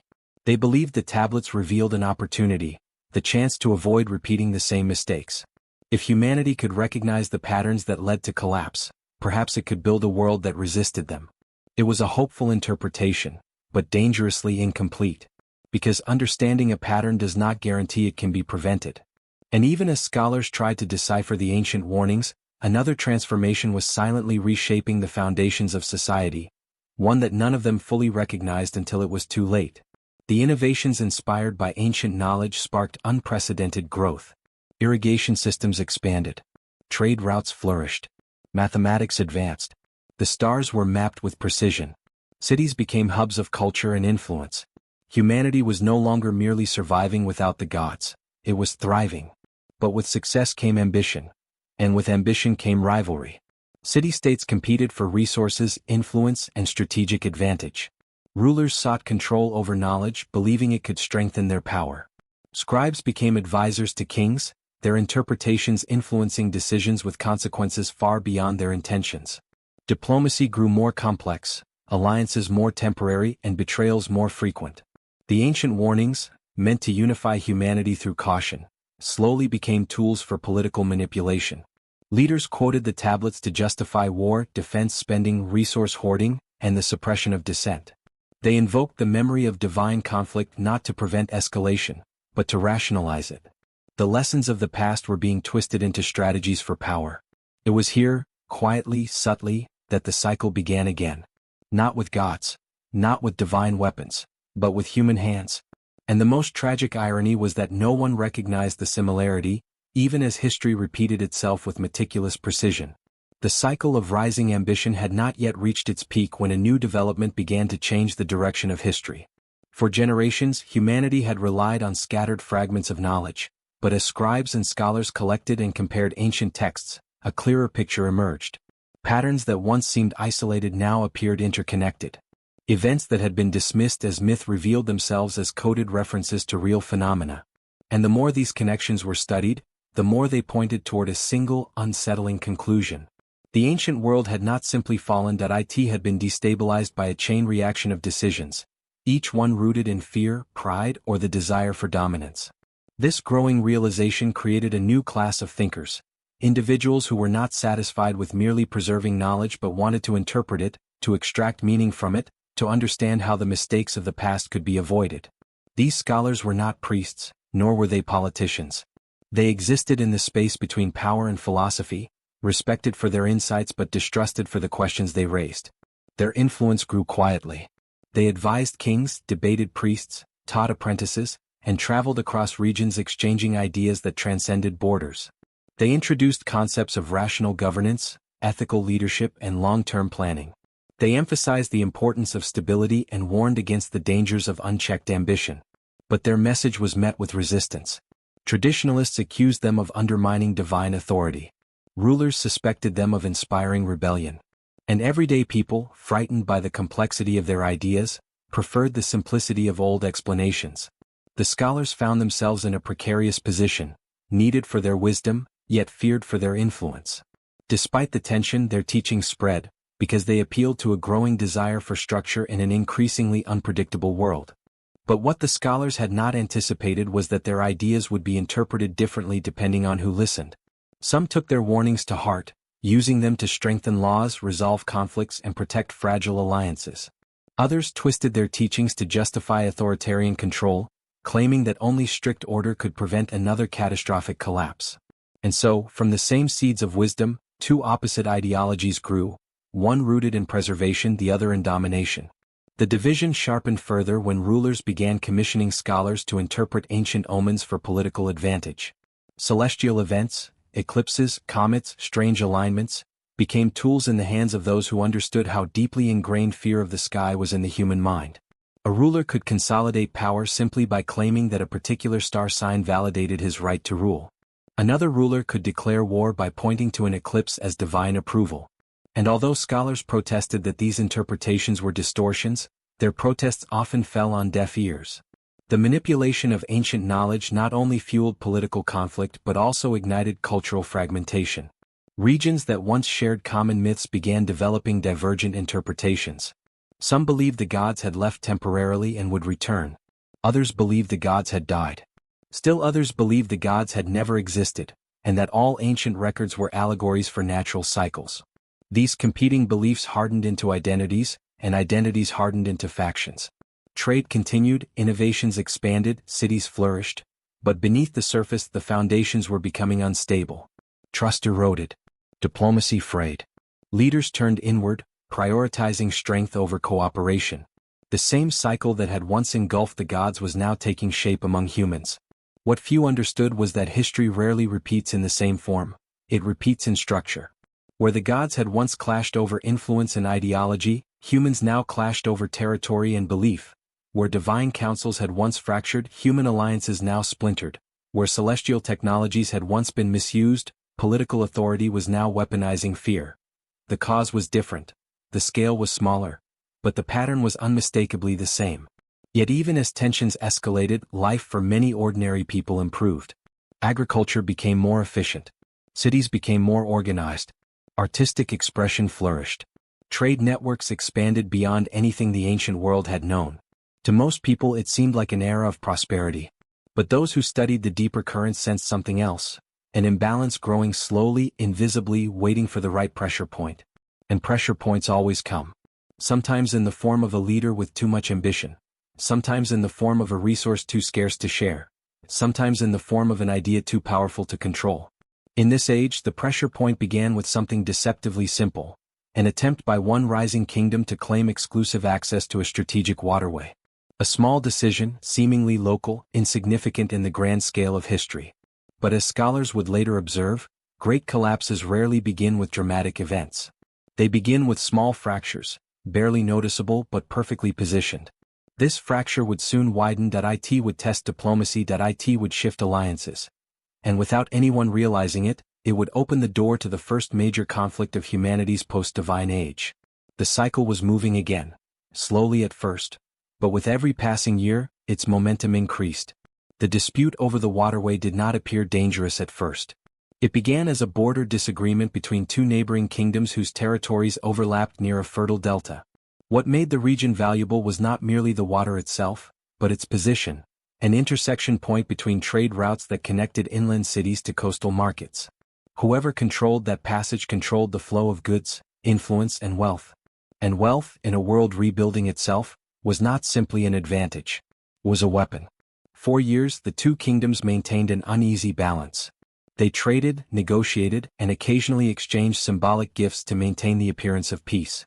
But behind closed doors, each side built defenses, fortified nearby settlements, and trained soldiers with increasing urgency. The tension became a silent understanding. Conflict was inevitable, but both sides were waiting for the other to make the first aggressive move. It was in this environment that a small but significant incident occurred. An incident so minor that, under different circumstances, it would have been resolved with a meeting or a fine.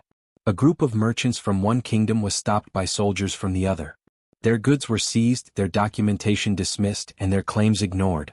In a world of fragile power structures, this act was interpreted not as a local error, but as an intentional provocation. The merchants returned home not just with empty carts but with humiliation, and humiliation is one of history's most potent accelerants. Their ruler demanded compensation. The opposing ruler refused, insisting that the merchants had entered restricted territory. Diplomats argued. Scribes drafted letters filled with stiff phrases and veiled threats. Priests performed rituals seeking celestial guidance, but the sky was silent. And because silence can be interpreted however one wishes, each kingdom claimed that the lack of divine response supported its own position. Soon military patrols increased. Checkpoints were strengthened. Scouts were sent to monitor enemy movements. Every action, defensive or otherwise, was interpreted as aggressive. Fear turned to paranoia. Paranoia turned to planning. And planning, when fueled by ego and fear, often becomes prophecy. The first clash happened at dawn. Not a battle, just an accidental confrontation between a patrol of soldiers on each side. No one knows who drew their weapon first. Accounts differ, and truth becomes irrelevant in moments like these. What matters is that blood was shed. And once blood marks the ground, it becomes nearly impossible to wash away the consequences. News of the skirmish spread rapidly. By the time the sun set, both kingdoms had mobilized their armies, convinced that the other had initiated hostile action. Battle lines were drawn with the kind of speed that only fear can inspire. Villages along the borders evacuated. Markets emptied. The quiet hum of trade and daily life gave way to the heavy silence that precedes something irreversible. What neither kingdom realized was that their rivalry had already attracted the attention of others. Neighboring rulers, watching from a distance, began calculating their own opportunities. Some saw a chance to expand territory. Others sought alliances to protect themselves. Some hoped to profit by supplying weapons and materials to both sides. And still others, those guided by ancient prophecy, interpreted the conflict as a sign that a long-forgotten cycle was reawakening. Scholars who had studied the rediscovered tablets noticed the parallels immediately. In private gatherings, they whispered comparisons between the emerging conflict and the events that had once preceded the great collapse of the Divine Age. They saw the same patterns of rivalry, fear, territorial ambition, and manipulation of omens. They warned that history was repeating itself, but their warnings were dismissed as exaggerations or superstition. Leaders did not want to hear echoes of divine downfall. They wanted power, not caution. They wanted victory, not wisdom. And as armies gathered along the waterway, a shift occurred that would change everything. What began as a regional conflict started to attract ideological weight. Priests on both sides claimed divine favor. Scholars struggled to control interpretations of ancient texts. Political advisors reframed the conflict as a moral duty. The people, caught between narratives, were persuaded that the war was not about territory, but destiny. Once a conflict becomes a story, it becomes unstoppable. Banners were raised. Speeches were made. The drums of war echoed across valleys. Every soldier believed they were defending their home, their culture, their future. And belief, especially when fueled by fear, can turn ordinary people into instruments of history's darkest moments. The first major battle was swift and brutal. Thousands fought in the choking heat of the river plain, the air thick with dust and the metallic scent of blood. Strategies collapsed into chaos. Formations dissolved. Confusion became as deadly as the weapons themselves. The riverbanks were stained red. Bodies lay silent beneath the rising sun, as birds circled overhead in a grim reflection of an ancient pattern that had played out once before. Those who survived returned home not with victory but with trauma. And trauma has a way of reshaping societies far more profoundly than triumph ever could. In the aftermath, both kingdoms claimed victory. Both accused the other of unprovoked aggression. Both vowed to continue fighting until justice was achieved. There was no room for compromise anymore. The cycle had fully engaged. And it would not end with this single war. It would grow. It would spread. It would ignite forces far beyond the river plain. Because once the world steps onto the path of conflict, momentum drives it forward. And momentum is merciless. The aftermath of the First War reshaped the region in ways no one had anticipated. The lands around the riverway, once vibrant with trade and bustling markets, now stood eerily silent. Abandoned carts leaned against broken walls. Fields lay untended, left to dry beneath the relentless sun. The river itself, which had long been the lifeline of both kingdoms, became a boundary of fear, its waters reflecting not prosperity but the memory of bloodshed. Across both territories, grief settled like dust on doorsteps. Families mourned sons who would never return, fathers who had vanished in the chaos, and leaders who had initiated the conflict yet remained insulated from its consequences. The people whispered questions they dared not speak aloud. What had been gained? What had been protected? And most haunting of all, was this only the beginning? The rulers, unwilling to admit uncertainty, declared the war a necessary act of defense. Speeches echoed through halls of stone, filled with confident rhetoric crafted to mask fear. They spoke of honor, justice, and destiny. They promised stability, victory, and restoration. But the more they spoke, the more it became clear that their ambitions had outgrown their wisdom. They were no longer guiding events, they were reacting to them. While the kingdoms postured and strategized, another, subtler transformation unfolded beneath the surface. Ordinary people began forming their own networks of communication. Traders carried rumors between cities. Travelers exchanged stories at night around flickering fires. Messengers whispered updates to curious innkeepers. And gradually, a shared realization took root among the commoners. Their leaders were not preventing disaster, they were accelerating it. This collective awareness spread quietly, like seeds carried by the wind. Communities began cooperating across borders despite their rulers' hostility. Farmers shared techniques. Artisans traded tools. Healers exchanged remedies. There was a growing sense of unity among those who had the most to lose. But unity among the powerless is fragile, especially when the powerful grow suspicious. The rulers interpreted this cooperation as disloyalty. Suspending trade became a strategy. Restricting movement became a precaution. Distrust became policy. The more people worked together, the more the kings pulled them apart. Surveillance increased. Borders hardened. Punishments intensified. Fear became a tool of governance, and the rulers wielded it with increasing confidence. But fear is a volatile instrument. It can subdue for a time, but it cannot sustain stability. The pressure building beneath the surface began to crack the foundation of both kingdoms. Internal disputes emerged within councils. Advisors argued over interpretation of omens. Generals disagreed over military strategy. Priests warned of signs that resembled the ancient omens recorded on the rediscovered tablets. This last point unsettled even the most pragmatic scholars, for the parallels were becoming too numerous to ignore. A sudden shift in river levels, a rare celestial alignment. Unseasonal storms, patterns of migration among animals, strange discolorations in certain regions of soil. All of these events, harmless on their own, matched descriptions found in ancient texts from the final centuries of divine rule. Scholars debated whether these parallels indicated an approaching environmental shift, a natural cycle, or merely coincidences shaped by human fear. But beneath their intellectual arguments lay a deeper anxiety. What if the cycle was not just metaphorical? What if humanity truly was repeating the trajectory of the gods? As these uncertainties grew, so did the ambitions of distant kingdoms watching the weakening borderlands. Like vultures circling a wounded animal, they assessed when to strike. Some sought alliance, others dominance, and others merely hoped to plunder resources while the conflict distracted the region. Envoys traveled in secrecy, carrying proposals wrapped in flattery and threats. The once stable landscape of power began shifting like sand beneath restless waves. Meanwhile, the citizens trapped between empires faced increasing hardship. Food shortages became common. Prices inflated. Work declined. Families relocated to crowded urban centers seeking safety, only to find scarcity and unrest waiting for them. The growing pressure of survival pushed people to desperation. Desperation that rulers interpreted as rebellion. Riots erupted in several cities. Not organized revolts, but eruptions of frustration. Unpaid laborers demanding grain, starving families storming storehouses, overworked soldiers refusing orders. These sparks, though small, revealed the cracks spreading beneath society. Instead of addressing the root causes, leaders responded with force. Soldiers patrolled streets. Curfews were imposed. Punishments were swift and public. And yet, even as chaos spread, a quiet truth began to emerge among the people.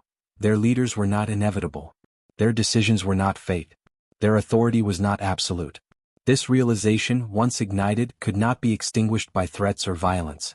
For the first time in generations, the people began to understand the power they held in numbers, power that could reshape the course of history if unified. But unity remained fragile, for the world was approaching a point where too many forces converged at once. Economic strain, political instability, environmental shifts. And the awakening of an ancient narrative that humanity had unknowingly stepped into. The cycle was nearing its culmination. And just like the divine age before it, the unraveling would begin not with a single catastrophic moment, but with the quiet accumulation of pressures that could no longer be contained. The growing tension reached a silent peak when an unexpected drought struck the Central Plains. It began subtly, almost unnoticed, slightly reduced rainfall, slower crop growth, unusual dryness in the air. But within months, streams shrank into narrow trickles and wells that had sustained villages for generations began to run dry. Farmers examined cracked soil with trembling hands, unable to understand why the earth had suddenly turned against them. Droughts were not new to the region, but this one carried an unsettling rhythm. It aligned eerily with the patterns described in ancient tablets, where the final decades before the divine age collapsed were marked by disturbances in seasonal cycles. As conditions worsened, whispers spread that the drought was more than a natural fluctuation. It was a warning, history's subtle signal repeating itself. Rulers dismissed these concerns. They blamed poor agricultural management, laziness among laborers, or sabotage by rival kingdoms. Their refusal to accept environmental reality led to disastrous decisions. Irrigation was mismanaged. Reservoirs were diverted. Grain stores were overtaxed. In their desperation to maintain control, leaders confiscated supplies, leaving citizens with barely enough to survive. Hunger crept through rural settlements first, then into urban centers, sparking unrest that no amount of military force could suppress.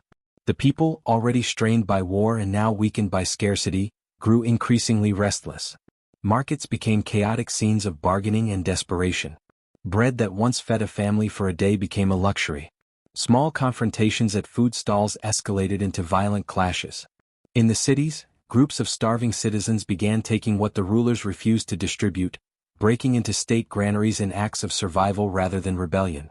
This frightened the ruling councils, who interpreted the desperation as treason.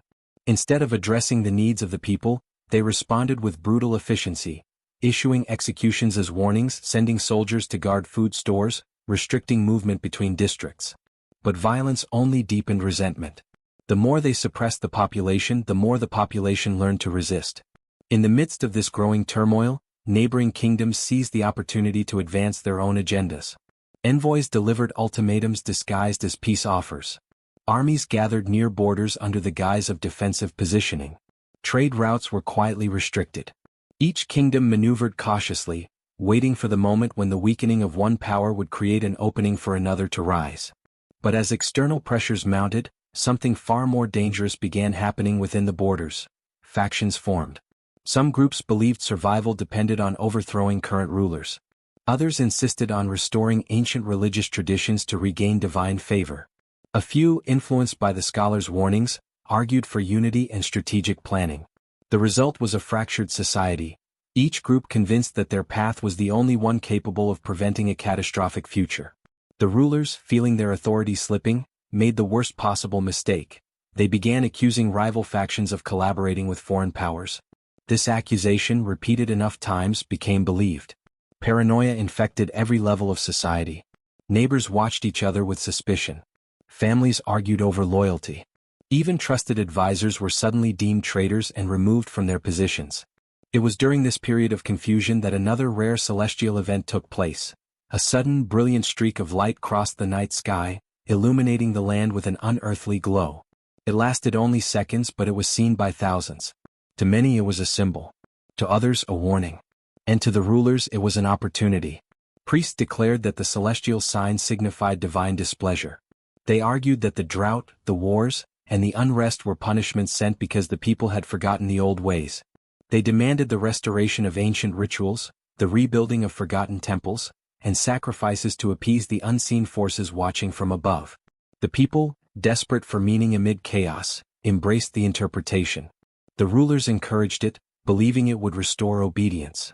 But introducing ancient rituals into an already unstable environment had an effect no one fully anticipated.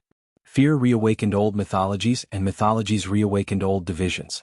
Some believed the gods would return. Some believed the gods were angry.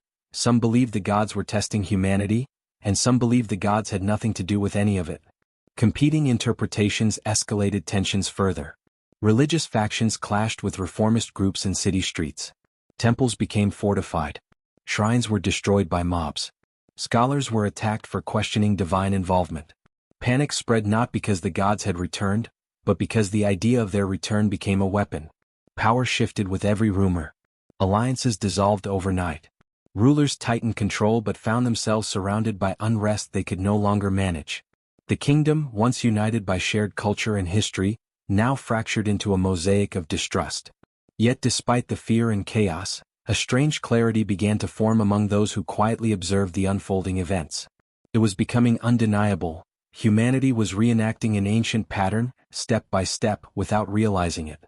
The same ambitions that once divided the gods were now dividing the people. The same misuse of knowledge that once destabilized the divine world was now destabilizing the human one. The same competitive thirst for control that had once triggered celestial conflict was now echoing in mortal decisions. But this time the cycle would not end with the disappearance of gods. It would end with something far more human. An internal collapse driven not by supernatural forces, but by choices, reactions, and fears embedded deep within the structure of civilization itself. And the final unraveling had already begun.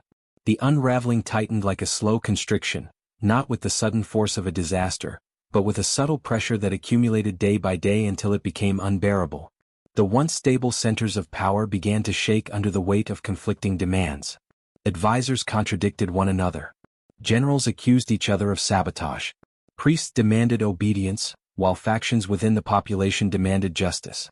Every decision made by the rulers seemed to create two new problems for everyone it attempted to solve. In the northern districts, the drought intensified. Livestock died in clusters. The air tasted of dust. Children wandered through dried fields searching for anything edible. Entire families began migrating southward, hoping the river regions might offer relief. But the river, strained by overuse and changing climate, could not sustain them. Its once powerful flow was reduced to a sluggish current that carried more silt than water. Villages that had depended on it for centuries found themselves on the brink of collapse. As more people gathered in the lower plains seeking refuge, tensions rose. Locals resented the influx of desperate families, believing they would consume what little remained. Small disputes erupted into fights. Fights escalated into raids. The rulers sent soldiers to restore order, but their presence only heightened fear. In a world where survival was becoming a daily struggle, even the sight of authority became a provocation. Meanwhile, the wealthy elite retreated behind fortified walls, hoarding resources to protect their own households. They convinced themselves that isolation would shield them from the chaos spreading outside. But walls could not contain rumors, and rumors became sharper than any blade. Whispers spread that the elite were hiding abundant grain supplies while the common people starved. Although exaggerated, these rumors ignited outrage among the masses, who saw no other explanation for their suffering. A sense of betrayal began to bloom, silent but powerful. And betrayal, once felt collectively, becomes unstoppable. The first explosion of violence erupted in a southern port city. Starving citizens stormed a merchant estate suspected of hoarding food. They broke doors, overturned storage jars, and searched frantically through rooms. When soldiers arrived to stop them, panic ignited into chaos. Blades were drawn. Torches were thrown. Walls that had stood for generations were swallowed by flames within minutes. The burning of that estate sent shockwaves across the region. It was no longer a matter of isolated unrest. It was a signal. A demonstration that the people, stripped of hope and ignored by leadership, were willing to dismantle the very structures that had once defined their civilization. Other cities followed, each reacting to its own pressures. In some, starving crowds looted grain warehouses. In others, workers abandoned their posts, refusing to serve rulers who had failed them. In the capital, factions within the council began openly accusing each other of treason. Military leaders clashed over strategy. The chain of command fractured. Orders contradicted one another. Soldiers found themselves torn between loyalty to commanders and empathy for the civilians suffering before their eyes. In this atmosphere of uncertainty, a single rumor began to spread with astonishing speed. A claim that one of the neighboring kingdoms had secretly engineered the drought by diverting water sources upstream. It was false, a desperate myth created to make sense of senseless hardship. But in a society that had already lost trust, the rumor spread like wildfire. People demanded retaliation. Generals demanded war. Priests declared the neighboring kingdom cursed. Traders brought back exaggerated reports of enemy armies preparing to invade. The rulers, struggling to maintain control, made a catastrophic decision. They embraced the rumor as truth. With that, drums of war began to echo once more through the valleys and plains. Armies were mobilized despite shortages. Smiths worked day and night forging weapons. Messengers were dispatched to rally vassal territories. Priests performed rituals, invoking divine protection that had not existed for generations. And the people, starved and frightened, clung to the promise that defeating an external enemy might restore stability. But war, especially when founded on false premises, rarely achieves stability. Instead, it accelerates collapse. As troops marched toward the borderlands, internal structures weakened further. Local leaders no longer waited for directives from the capital. They acted independently. Some communities sealed their gates and declared neutrality. Others formed militias to protect themselves from both foreign invaders and their own soldiers. And some radical factions, convinced that divine intervention was imminent, abandoned their homes entirely and retreated into the wilderness to await salvation. The social fabric, already fraying, now tore apart completely. Meanwhile, the scholars who had long warned about the repeating cycle watched these developments with despair. Their fears had come true. Humanity was not merely experiencing hardship, but actively reenacting the ancient pattern of downfall. The same pressures that once fractured the divine order were now breaking apart human civilization. They attempted one final intervention, gathering leaders, presenting evidence, warning that war would doom the region. But their pleas were dismissed as defeatist. The rulers saw only one path forward, and it led directly into conflict. As the first wave of soldiers crossed the contested borderlands, a strange stillness settled over the plains, as if the land itself understood the significance of what was about to unfold. The air was heavy, the sky dim, the horizon blurred by dust. Birds flew in erratic patterns, and animals migrated unpredictably, responding to instincts humans had long forgotten. The armies pressed forward. And history once again moved toward consequences no one could escape.